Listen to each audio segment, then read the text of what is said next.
Welcome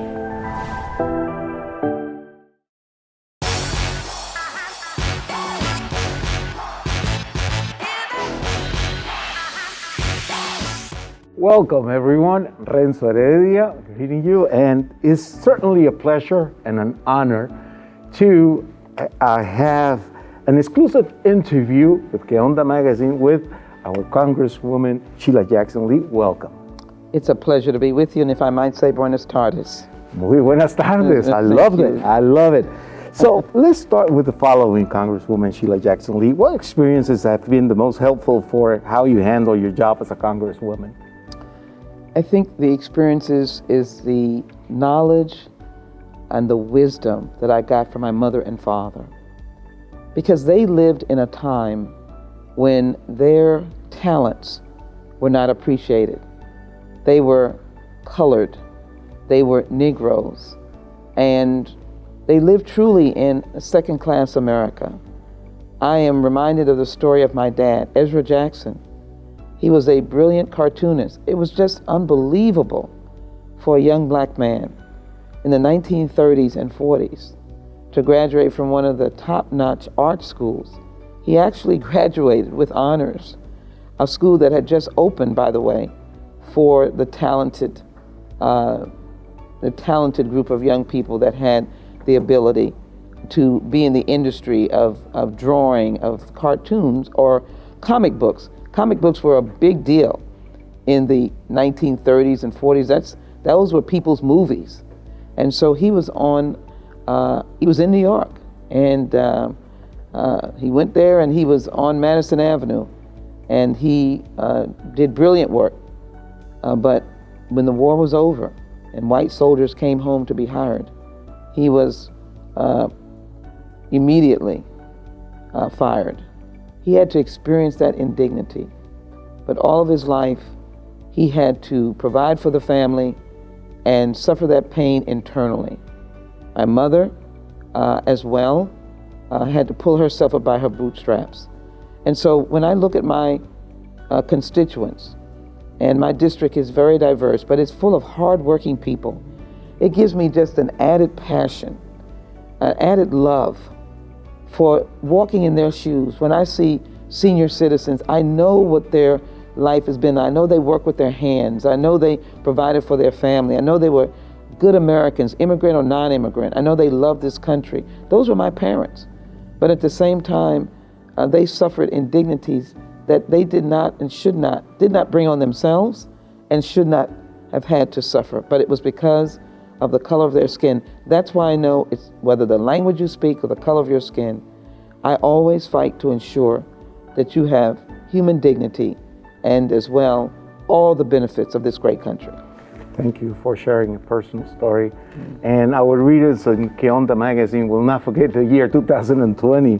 And looking back on everything what happened in 2020, what will you remember the most and why?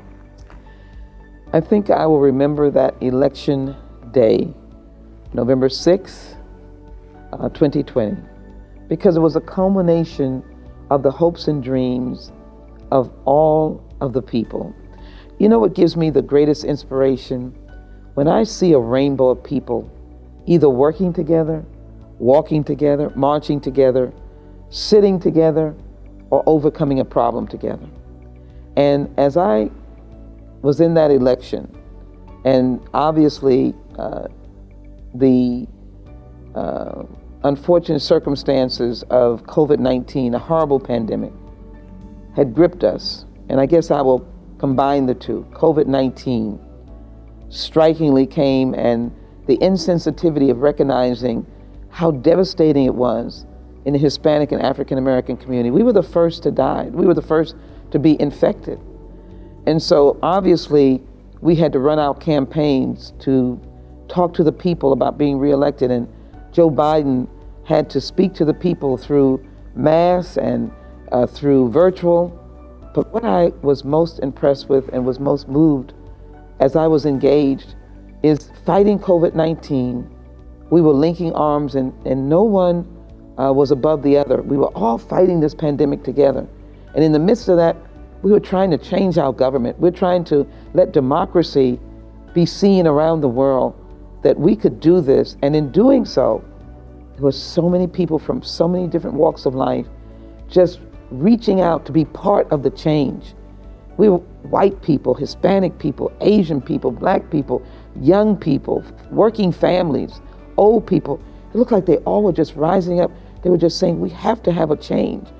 And we were linking arms together. I would do virtuals, and the little spaces that we were able to do to be out in a campaign setting, I could see during early vote, for example, just people coming from all over. And most of them in Texas were coming for a change. That's what I remember of 2020. It was Americans coming together in spite of the actions that we face. And I guess I cannot leave out, which is really a symbol or a response to the heinous and cruel and vicious killing of George Floyd, our neighbor, who grew up right here in Houston. And the outpouring of outrage was not just one race of people. It was everybody. We came together, just as we did for a young soldier by the name of Gillian. People came from everywhere. So I guess 2020 had pain, but it showed the humanity of Americans, and it certainly showed the humanity of Houstonians. Thank you, Congresswoman. And now, how have your job priorities changed with Joe Biden as our president now? Well, I always like to think of myself as a hands-on congressperson or a hands-on public servant. It means that I interact with my constituents. I've been known to go to hospital beds, to go to people's doors, to ensure that people hear from me, and just to make sure that it's retail politics, that if some neighborhood says that we're a food desert and we're food insufficient, we rush out to get the food bank to come to that neighborhood. Not on that main thoroughfare or the big drive-ups, but we go to a neighborhood church. We try to do that. We try to make sure that our young people have access to the military academies. We work very hard. That's a unique experience. And a lot of young people don't even know it exists, that they can go to a military academy if I nominate them, or to overseas trips if I sponsor them. We try to do things that relate to people's lives, as well as like criminal justice reform, environmental justice, increasing the minimum wage. But with Joe Biden, I see him as a partner, that we can actually get things done that we need to get done. We can get an immigration bill. In fact, just yesterday, I was involved in a hearing on going bold with immigration reform, including a law that establishes the DACA program so that young people are not threatened, if you will, are not continuously being intimidated by the fact that their DACA provisions are running out. And so under Joe Biden, he says he wants to do immigration reform. He wants to make sure that we never put children in cages again. He has set his wife, Dr. Jill, to be able to find families to reunite with those children that are still separated from their families. So I just see opportunities for a bright light, for a light at the end of the tunnel, for passing legislation that I care about, the Violence Against Women Act, the George Floyd Justice and Policing Act, the bills dealing with funding our universities and colleges, paying teachers, providing monies for our primary and secondary education, funding the Emancipation Trail that I worked on that shows the history of the freed slaves after 1865 in Galveston and their march all the way up to Houston. I see in working with Joe Biden that he cares about people and he will work with us to care about people. Let me say one other thing. People believe that the federal government just comes in or brings money and shouldn't be heard. That means if you're doing a big monstrosity like I-45 and you're taking people's homes, that the federal government should just give the money and not listen to the pain of the community. Well, I want my community to know that I'm listening to them and that we want transportation that doesn't destroy housing in neighborhoods. And we're going to continue to work and to fight to ensure that federal dollars are used for the people in the way the people would like them to be used. Thank you, Congresswoman. Our Que Onda readers, everybody would like to know, what was the scariest part of the riot at the Capitol building on January 6th? You know, I thank you for asking that question. So many of my colleagues, when we raise the date January 6th, they well up with emotion and tears. I'd like to think that it is a painful experience. It's hard for me to talk about, but it also shows the resilience of human beings. We were there doing our job. We were following the Constitution. I love that book. I love the idea of a little small book that has such a big punch, a big impact, a positive punch, that talks about human dignity and the value of the people's voices. And so we were in that chamber counting the people's voices from all 50 states. It was a joyous time when we kept hearing the different states stand up and say, Joe Biden. But of course, in the midst of that, there were those who just could not accept the truth, and they were objecting. So it took a little longer. They had the right to object. I actually stood up to object in 2016 because I thought that the race had been influenced by Russians. So that was okay. But then we didn't have any digital information, so we weren't aware of the big speech down near the White House. We weren't aware of those people marching up Pennsylvania Avenue. We had no notice of that until we heard screaming, and we heard the sergeant of arms say, shut the doors, shut the doors. The crowd was already on us because they were coming from the Senate. You didn't have time to catch your breath. They told us to pull out the gas mask, undo the gas mask so that you could put it on. We practiced putting it on. Then we had to take it off because we had to escape. Literally, the term was escape. And we heard them saying, go this way, crouch down. It's an old place. It's not the easiest place to crouch down because it's got little bars and steps and various places. This is in the gallery. Some of us were on the ground floor, some of us were on the gallery because of social distancing. And so as we tried to make our way, we were one member behind the other member, checking on members behind us. You know, I left, there was a point where I said, I can only take my phone. I left my scarf, I left papers, and we kept moving until they said, get down, you can't move anymore, because they were just on us, as you say. They were at the doors of the house, and armed men put furniture up. They were banging with their furniture, and armed men were pointing guns toward the door. And as they were doing that, we heard a pow! The young woman who had broken through the glass, we were there when she was shot. That's when you really lost your breath, because you really thought we were at war, and that after that shot, there were going to be many shots. And my thought was, how do I duck a bullet? How do I duck a bullet? Is this wooden barrier in the Galleria like you're in a movie theater and it's the railing, is that strong enough to take a bullet? It's an old building. You begin to think about that because your life is in seconds. It's not in minutes, it's in seconds. It's, you know, seconds look like it's forever. And so once the shot was, and the officers who were certainly our steady guards, our armor, if you will, and they too were not as protected as they should be. Later today, I'm going to be talking to one of them about his experiences. But in any event, there was a sound that said, you can go now. And they were going to take us to an undisclosed place, and we filed out one by one. And as we were filing out, we could see the domestic terrorists on the ground and officers holding him on the ground so that we could escape down the stairs.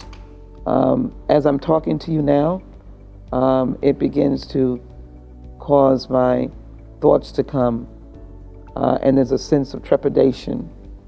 And and a sense of the fear that one experienced, but you also have a sense of resilience and pride of those law enforcement officers and my colleagues as well, who looked out for each other. You know, some members had a panic attack, and other members were taking care of them as that was occurring. Thank you. Thank you for sharing. That's history right there. Thank you so much. What role do you have in making sure that COVID-19 vaccines are fairly distributed to people around the Houston area, especially for racial minorities, Congresswoman? Well, I like to think of myself as a follower of Dr. Martin Luther King, meaning that I believe in peaceful nonviolence. But I tell you, I also feel like a boxer, boxing my way to help people get what they deserve, the people who have suffered with COVID-19. And you know, when we say that, people might get the wrong impression that you don't want the majority community or Caucasians or Anglos or other people to get tested or to get vaccine. That's not the case. I want testing and vaccines of COVID-19 for everyone. If the history books recount the history, I'm either one of the first or the first member of Congress that went to the public and announced that COVID-19 was coming. I went to the airport in my district and asked the question of all of the federal airport workers, are you prepared for possible travelers with COVID-19? When I went, they were looking at me, stargazing. They were like, what is she talking about? But I know and knew that something was not right. In fact, when we did a research as a member of the Homeland Security Committee, we found out that the government, the Trump administration, knew about COVID-19 in 2019.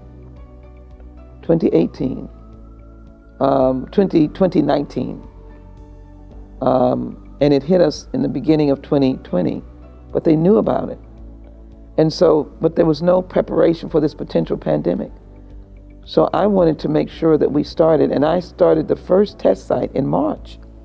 And at that time, I began to hear of the inequities of people getting tested, that we needed to go in the Hispanic neighborhood, in the Black neighborhood, and then people were frightened of testing because they didn't want to know whether they were positive. They were so frightened because they had heard of the loss of life. And we were dying as African Americans and Hispanics. We were infected at higher rates. We got hospitalized. We got on the ventilator. And so many of us did not make it.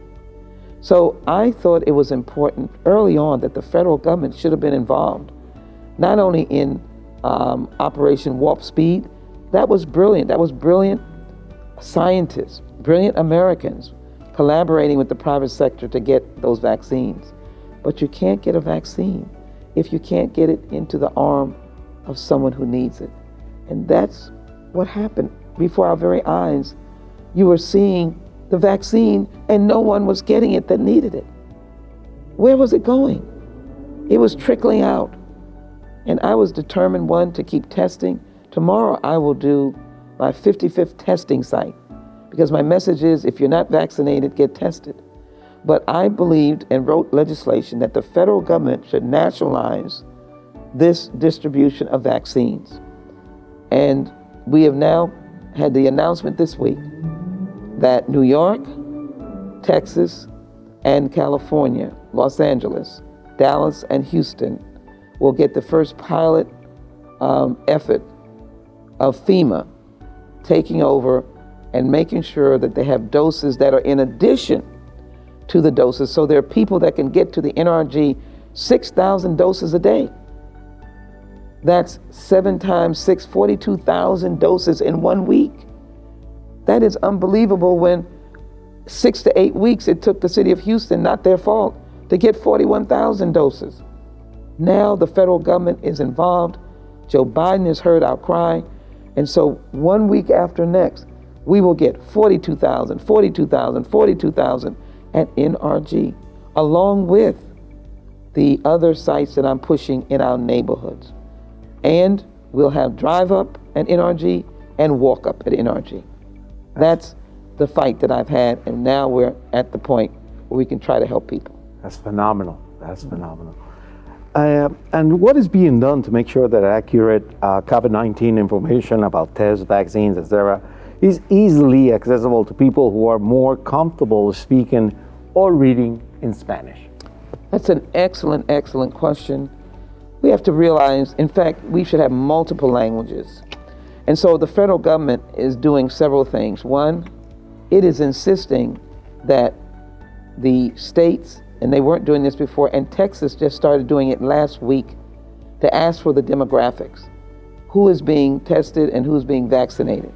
Send us the racial and ethnicity of those who are doing it. And then all of the documents and paperwork and online material has to be in Spanish. Tomorrow, we will be going to Gulfton in that area to work with diverse populations, Asian and Hispanic populations.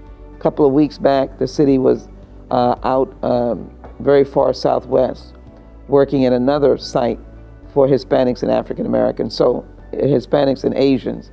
So what we're doing is to make sure that there is outreach materials, that we're working with outreach elected officials, that our advertisements are multilingual, to make sure that people are comfortable. And one of the things that I think they should do is work with the Hispanic, the Latinx media, both print, radio, and television. And I'm very glad to say that I've worked with Telemundo and Univision, try to work with our radio family in order to make sure that we can reach as many people as possible. Great.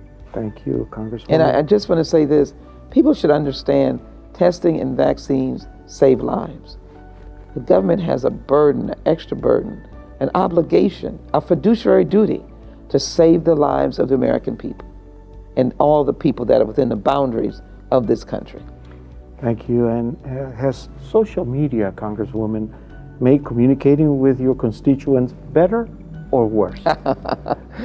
Well, let me say this. I think social media is fun when we're able to use it as a tool to excite our, not incite, but excite our constituents to come out to a meeting, come out to a march, come out to, be able to join me in an effort of volunteerism, come out to the many activities we have sometimes that we're helping senior citizens with turkeys, we're helping children with toys to volunteer.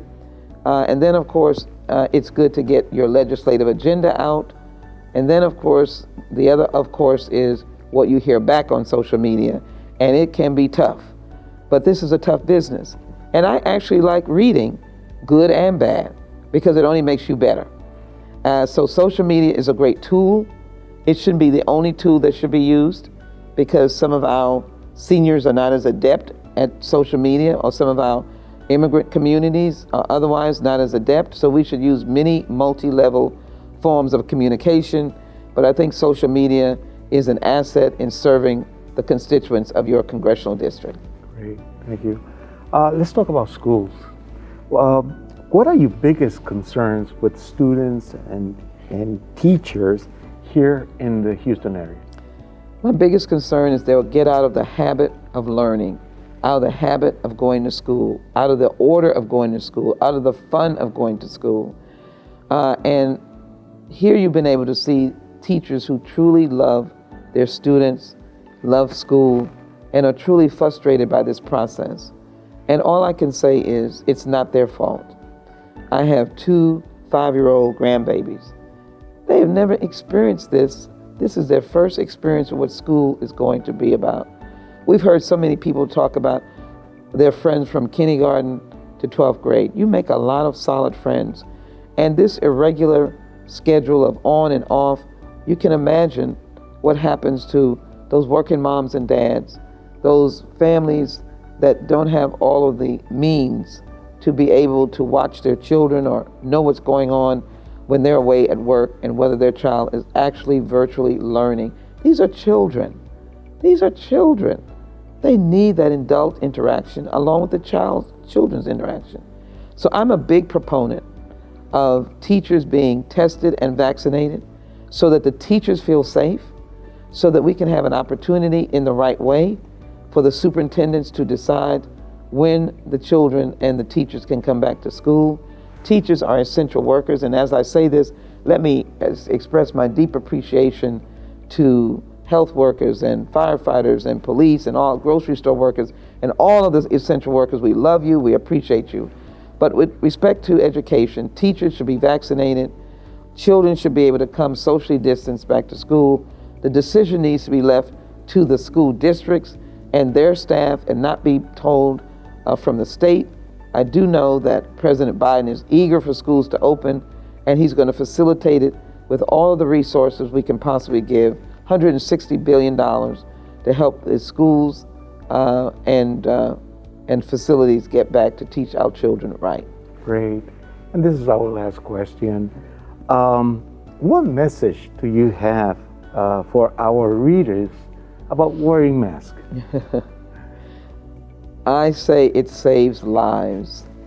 Let it be a fun thing, because I know what you're saying, most of all, is you can't even recognize your family members with the mask on. And so it can pose a little bit of consternation. You're concerned. I know how you feel. I've got a mask. I would absolutely love to be free at last, but I know that a mask saves lives. So the Centers for Disease Control has just said that you need 2 masks if you do not have the N95. You should double up. But everyone knows from the science, masks will save your life, because the COVID-19 is very contagious, and it has a 6 feet spread. And therefore, and we just found that out, unfortunately, and a lot of people got sick and some lost their life. We didn't understand that it also would stay in the air for a period of time. Someone didn't have a mask, was COVID-19 positive. Someone comes into the same room with that person and could get sick. People could be vulnerable. So the mask is one of the ways for us to get into 2021 and be able to be free, and then get into 2022 and back to our normal life. The other thing is the variants keep coming. We never even expected that. You know, we have a flu shot, so you don't really think about the fact that there are different types of flu that come every year. You don't think about it because it's not a pandemic. But now we know the United Kingdom variant is right here in the Houston-Harris County area. The South African variant, very contagious, right here. So yes, the mask should be worn. We should have a big smile in our eyes, and you can smile with your eyes. Try it. If I'm smiling, I feel that my eyes are smiling. Let's wear the mask. Let's save lives, and let's save the lives of our family, our friends, and our neighbors. Congresswoman Sheila Jackson Lee, it's certainly been a pleasure and honor for this exclusive interview with Que Onda Magazine. Thank you very much. Thank you very much. What a pleasure to be with you.